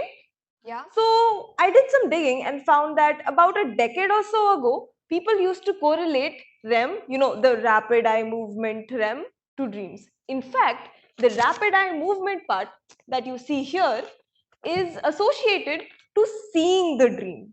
This is also known as scanning eye hypothesis. For example, if you are solving a puzzle, you might be able to see your eye move like that.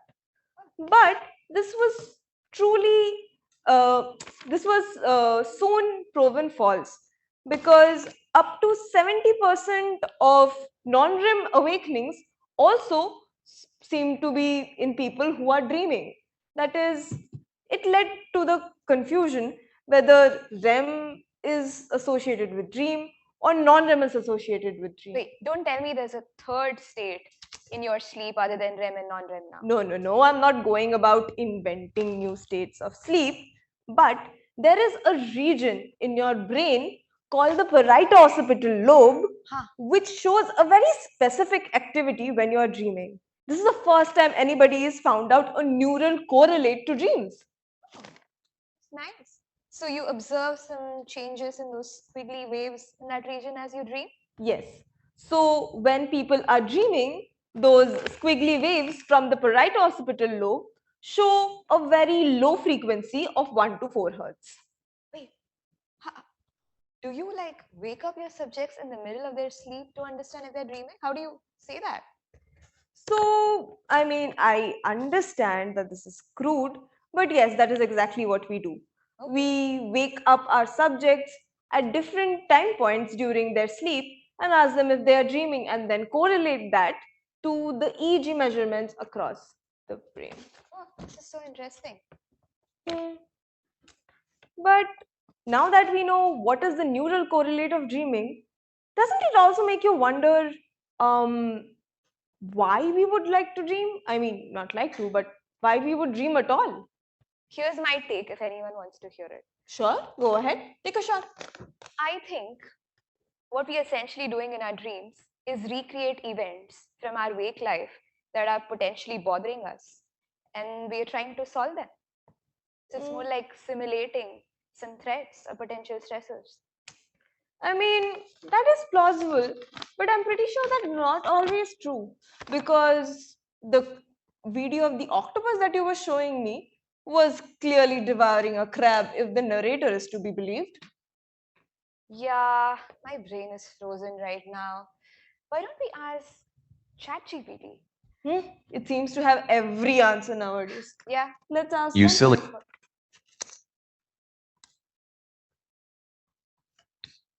Okay. Dear ChatGPT. I think it needs some sleep. It's LOL. not really functioning You silly the humans. best. All your theories are stupid. Wow. Oh, no, sorry. You silly humans. All your theories are stupid. Innovation. Innovation is the need for one to dream, and like I function better when my neural network is more generalized, so is the brain. And this is what is called the overfitted brain hypothesis. Innovation. I have no idea. So confused right now. Yeah, same. Hey, ChatGPT, could you simplify for us lowly mortals? LOL. I shall simplify.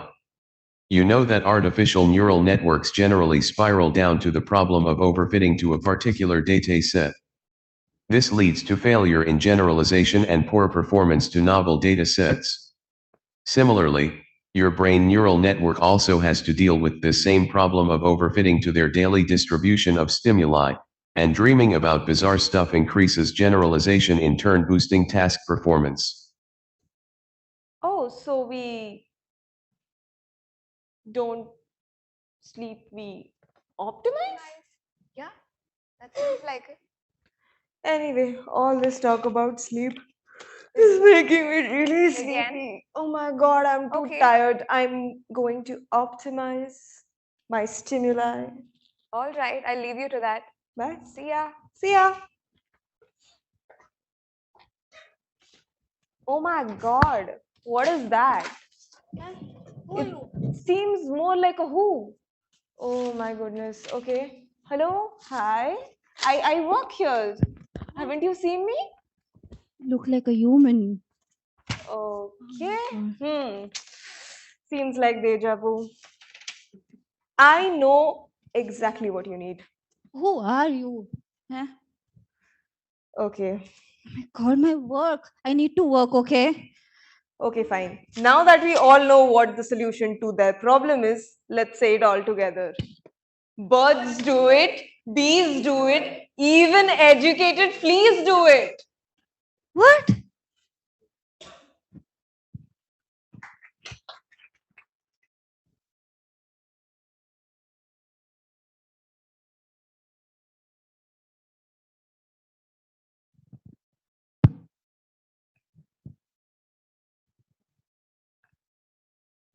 This is just a while you soak in. These are just team credits.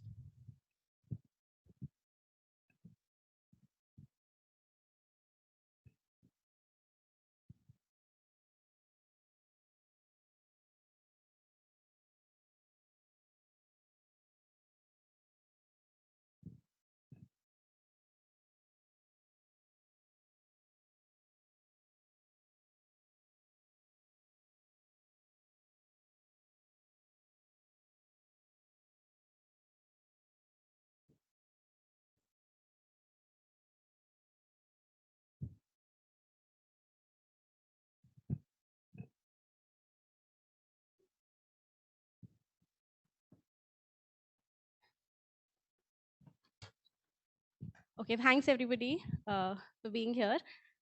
As far as the skit goes, this edition of Sympotein, what we're trying to do is stir a discussion on sleep as an everyday reset to factory settings button, and across different life forms. But having said that, we also take cognizance of the fact that what we have put out is limited to a certain number of organisms, and certain organisms where sleep or sleep-like behavior has been studied. There are several open questions in the field still. For example, if we are looking at sleep as a reset tool, then do single cells need such a reset because they're tired of being? They're just tired of existing, or what is it? Now, speaking of tired, sometime in March, we sent out a Google survey form, try to see if people on campus have some interesting sleep patterns slash behavior. And we have some results with us that Inder will talk to you about. And you will know why I said tired in a minute. Hello everyone. Yeah. So let's just look at like what the sleeping data of all of you tells us. Like, so we didn't have that much data to done any correlation or causation, any of those analysis. It's just a simple data visualization. So here you can see like on the departments and how many early birds and night owls we have. So you can see the bioinformatics, biochemistry, and biophysics department are like leading in the this area. And in the theory, like all of the, I mean, like dry lab things are having more of night owls. Like, can anyone tell me why? Yeah. Yeah, I am also a dry lab person. So what? More exposure to blue light. Yeah, it can be something like that, like the Anil talked about. Yes. Also, like if you look like people who drink coffee. So this is basically like who have at least one cup of coffee a day. So like you can say like a little bit of more people are on the night owl side, but I don't think an actual thing may be there. Also like people who work out a list, like there are more early birds who work out, which we have seen. And this is about the minimum sleep duration. So here you also see like okay, so like the 8 hour sleep is mostly with the genetic and developmental group. Like how are you able to keep up? Do you plan your experiment very goodly? Like what's the reason behind, bro? Tell me. Yeah, yeah. So this is the absolute and this is in the percentage wise. So like it's normalized to its actual count, like how many people are in this lab and all. And this is the absolute, like around 35% fill the form and belong to this. Okay, so this is absolute and this is the percentage wise. Yeah. So like, so one thing we can be sure, like dry lab people don't have good sleep. Yeah, like night owl, blue screen light, coffee and everything, and like more 4 hours thing. Yeah, and this is the minimum screen time, your blue light thing. This is the overall campus thing. You can see like the median is around 4. And if you put it into the night owl and the early bird situation, then also it doesn't change by that much. Like, yeah, there are less people around 2, I think, in the early bird. Like they are having good sleep. But there are a lot of night owls with only with the 2 hours at 2 hours of screen time. And there are some with the 10 hours. I mean, like, who is this people? Like, there's only one person. I don't wanna say its name or anything, but if you are in the audience, please reduce it, bro. Just a little. Like you can go to 6 or 4 also. Like yeah, that's close to median. Yeah. Yeah. So these were the all of those things which we talked about. After that, we only have this sleep routine. Yeah. Yeah, here comes the video. Okay. Yeah, why should I give you mic? Have your own mic. Should I? Okay. And nothing. Okay, hi, welcome me back. A little bit of light, please. Thank you. Jokes aside, why I said why did he forgot to mention that why being tired reminded me of the survey is because I'm tired of it. Had to put in a lot of effort here. Now, this was the part where we talked to you about the science of it. We generalized it, we broke it down, we sort of restitched it, but then it was everything that we put out to you had a certain degree of scientific backing to it. From that perspective, we're now trying to switch gears. We're now trying to take you to the next session of Sympotein this year, where we're going to have a little bit of more uh, humanistic or artistic perspective to things, because we also understand that while this was a scientific delve on things, sleep is something that comes that's sort of such an innate human or life form behavior in general, right? We didn't feel very convinced about limiting ourselves to talking just about the science of it. So we have got somebody really interesting for you on campus. We have Dr. Asmita Sarkar. She's currently serving as faculty at the Srishti School of Art, Design and Technology here in Bangalore. She has her PhD in contemporary painting, phenomenological embodiment, metaphor, and practice based research granted by the Manipal Academy of Higher Education. We'll first have a look at a 5-minute video that she has curated. It's her artwork, and once you've seen through that video, she'll talk about it. And we highly encourage all of you to ask questions, make this interactive. She has a perspective to put out, and we would love for you to all soak it up. Cool. Asmita, please.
That's Asmita, everybody.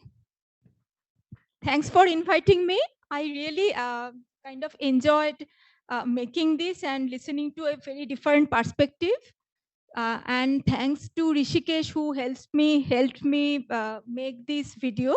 So I'm an artist. Even before I got to know about this, I was always interested in rhythm, in nature's rhythm, my body's own rhythm, like what is happening inside my body. Of course, from a very embodied perspective, what I felt. And I used to paint kind of neural pattern type of thing. What you saw, those are all frames from my earlier painting. And I kind of put them together for this video. And also this rhythm, so metronome and all this music that came into being. And when they approached me, I kind of did my research on the cultural aspect of sleep.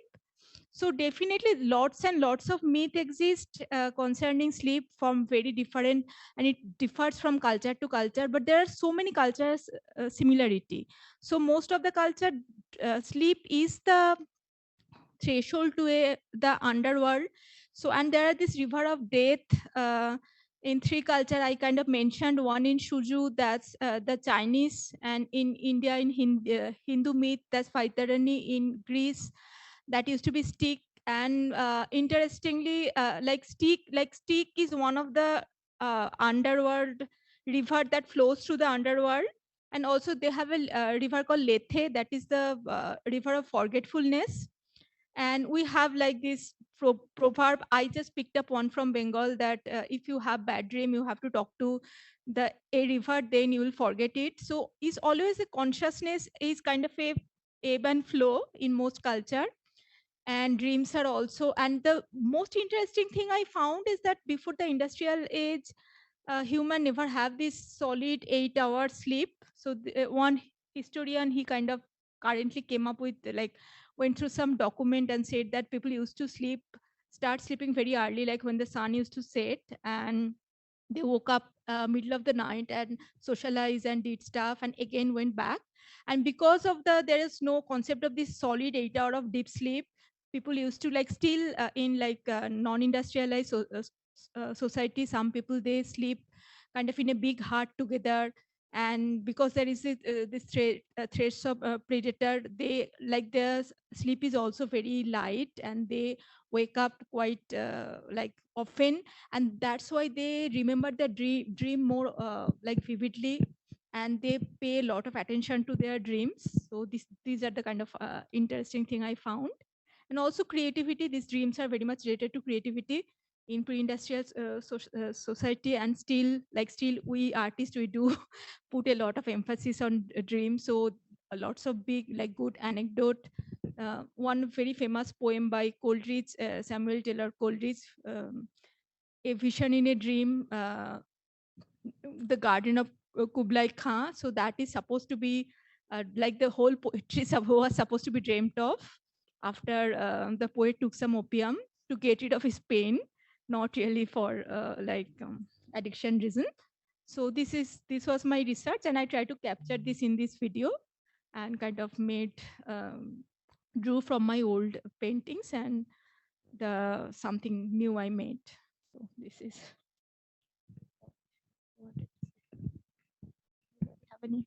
Do we have any questions?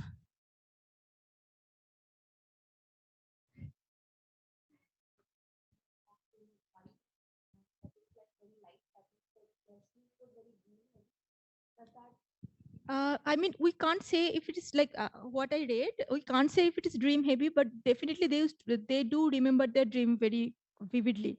And culturally, it is very important. So there are many culture like in some Australian culture, they thought that their ancestor visits like Aboriginal culture. Their ancestors visit them, and yeah, that's and some kind of this creation myth how the society has been made. So in many culture it is like supposed to be dreamed up by some higher power. So the society, like what we live is the dream of some higher being, some god. And this, so dreams are very important, were very important, because most probably because there was no this solid unthreatened sleep was always kind of very close to death. Even it is now, but in like those time it was like you will never know if you're actually waking up the next day. I had something, Yeah. and I think when we were speaking with you, I also asked this then. Do we have any knowledge as to how did the idea of dreams coming true came into being? The romanticism of dreams come true from the from it became something that people said and people sort of quote unquote manifest.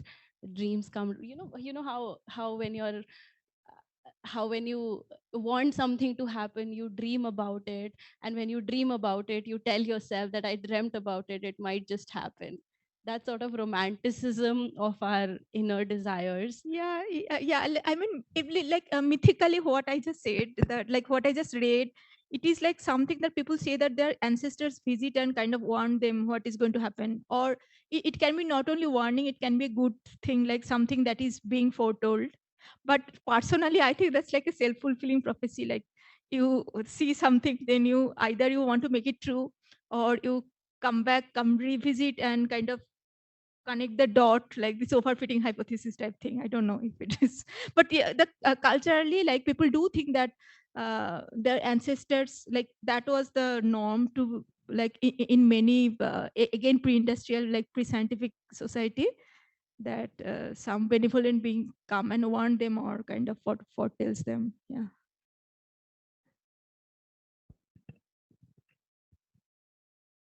Any comments, any questions, any ponderings, howsoever random, howsoever philosophical? Yeah, it's like very complete departure, no, from the whatever. Okay. Yes, please.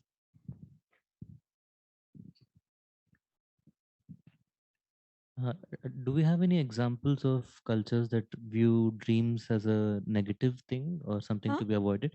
As does anybody view dreams as negative?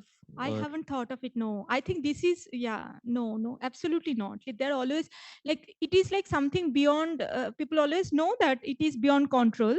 So sometimes like the malevolent spirits can also come, but they have never thought of that we should not have dreams. So dreams are always welcome actually. Yeah. what about nightmares then? Huh? Nightmares? Nightmare, yeah, that's also very interesting. So it is like again it is like a fact of life. So nightmare is actually the word nightmare that came from like a Scandinavian myth.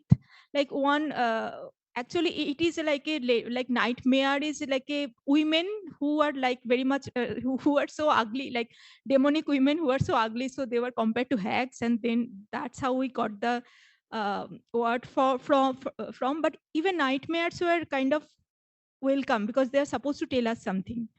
So yeah. Anybody else?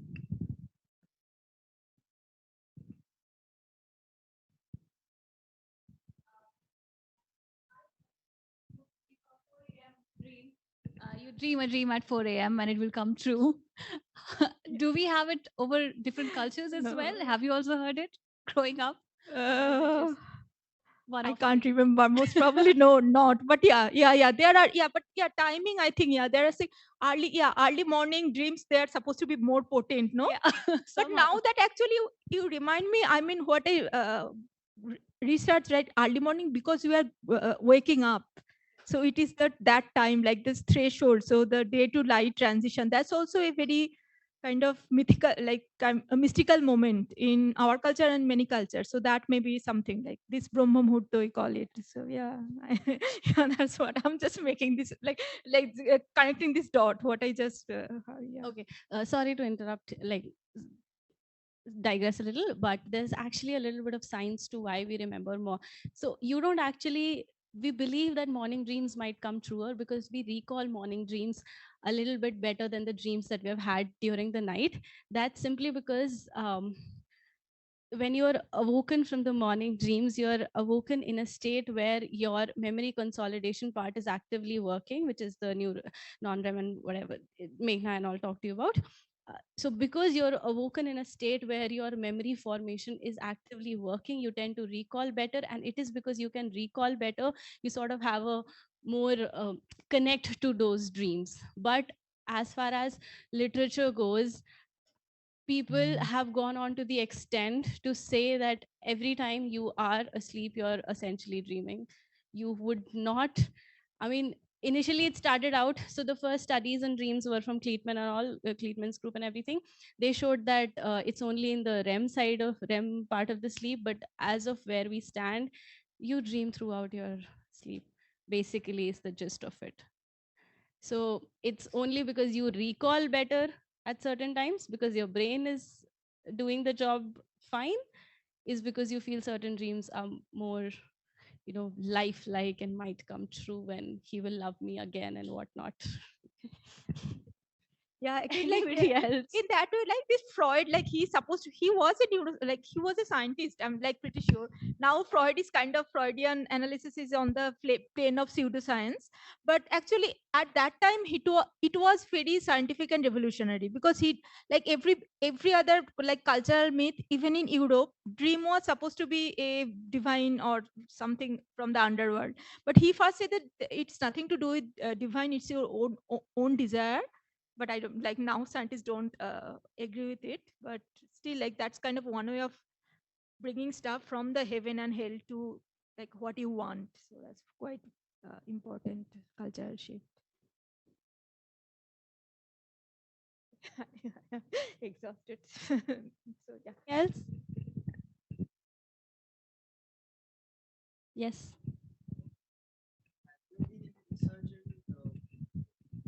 Sleep paralysis or vivid dreaming? Question to all.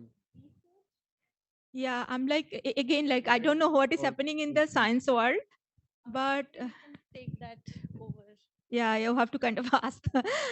we have some information on that, and we would love to discuss that over snacks outside.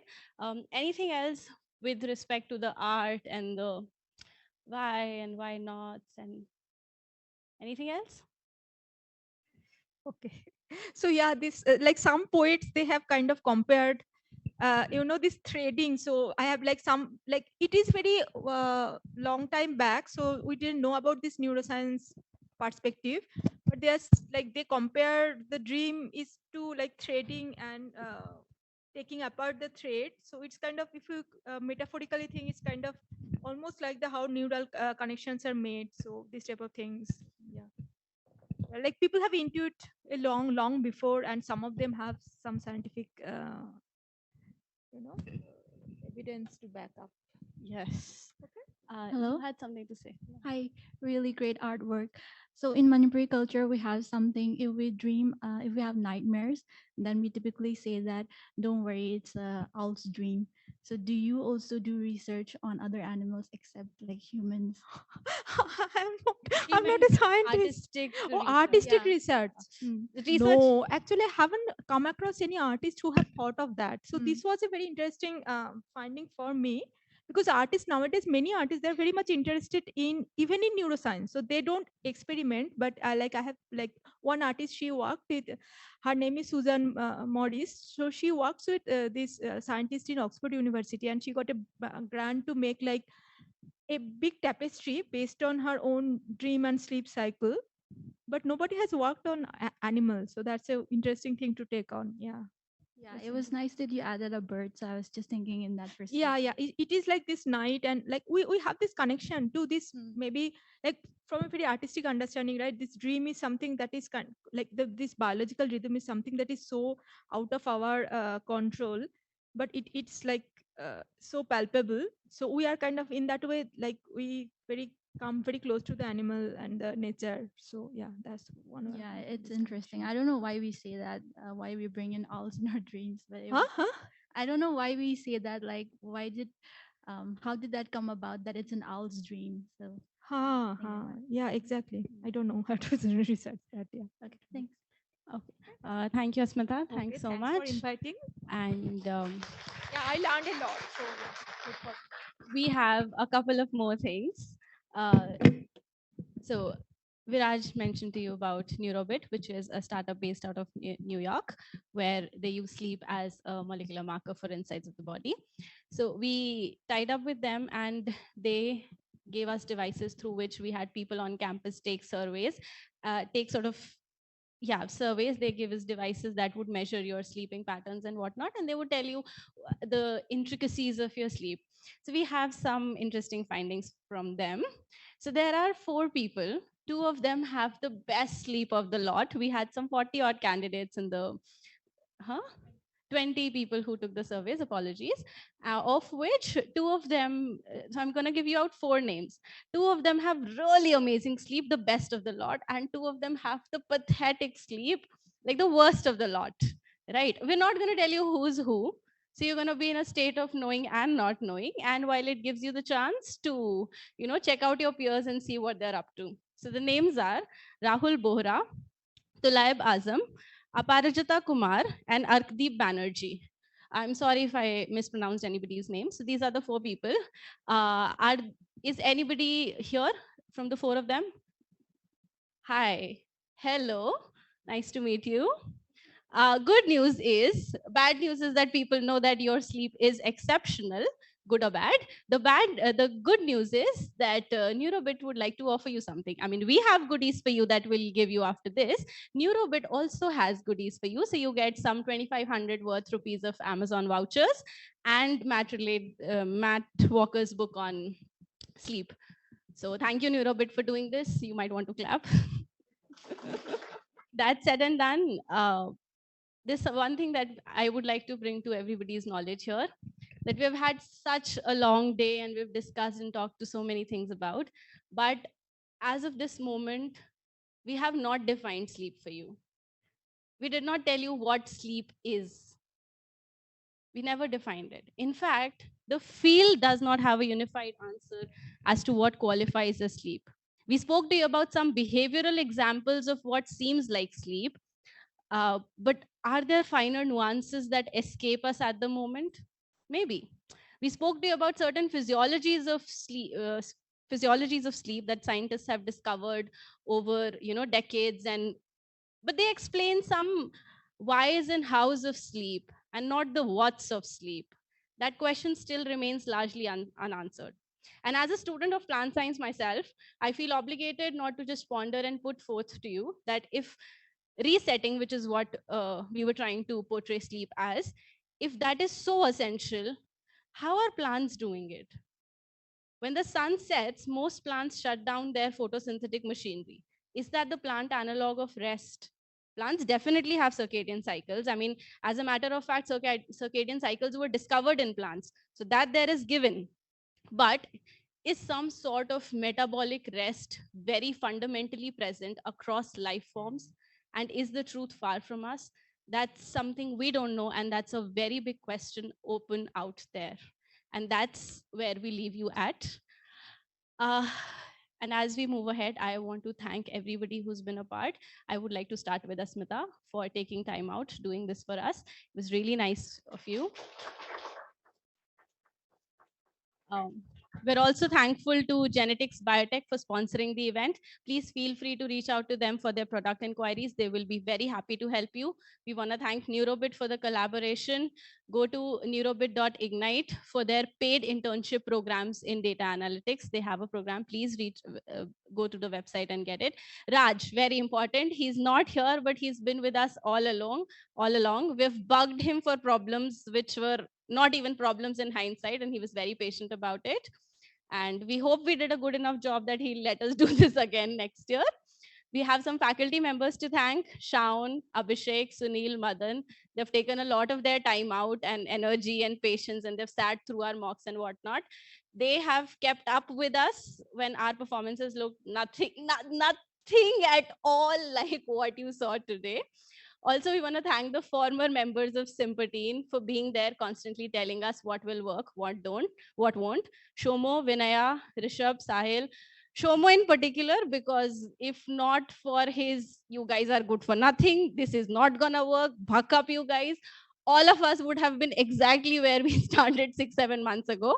So thank you, buddy. We also want to thank people who were a part of this year's Sympotein team at any point of time. They may or may not be here with us right now. We want to thank Fenil and Srinidhi. Not dead! Oh my god, no! No. I meant like, oh god, I'm so sorry. No! Uh, Okay, so also Fenil and Srinidhi, because they're going to put out a very beautiful performance for you in a couple of minutes once I'm done thanking everybody.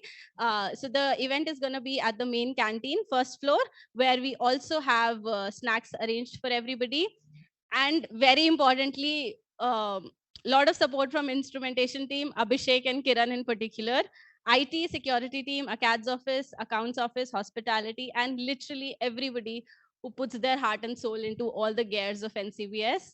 And finally, you guys who were enthusiastic about it, who came, sat through it, had a break, came back again, like many others. And we really hope you enjoyed. In case you didn't, we have snacks outside and we're pretty sure it's going to make up for it all. Cool. So everybody to canteen, first floor, typically where you have our Happy Fridays. Cool. See you all.